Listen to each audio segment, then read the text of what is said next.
My name is Dr. Louisa and I make child health education videos. We have two kinds of tests that we use in the context of Down syndrome. The first kind of test is to confirm the diagnosis of Down syndrome, and this means literally going to count the number of chromosomes that the individual has, and particularly putting them in order so that we see how many of each type of chromosome, so that we can demonstrate that there are actually 3 copies of chromosome 21.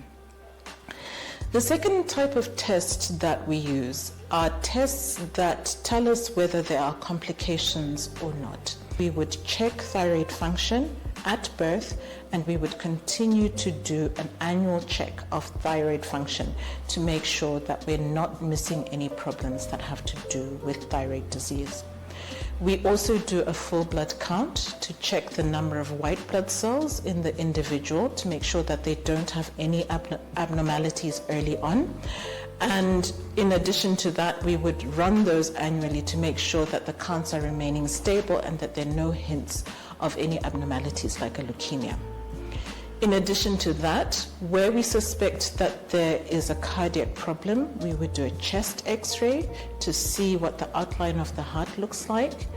We would also do an ECG, which is an electrocardiogram that traces the electrical function of the heart and gives us clues as to the structure and function of the heart.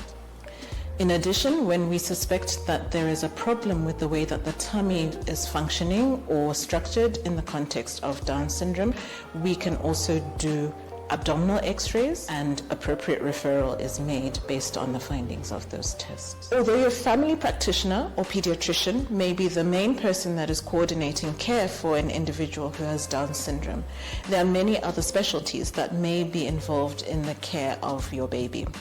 For example, an ear, nose and throat specialist may be engaged if you are experiencing difficulties with upper airway obstruction, so the airway closing up when the child is trying to breathe, or ear infections that may later on affect their hearing.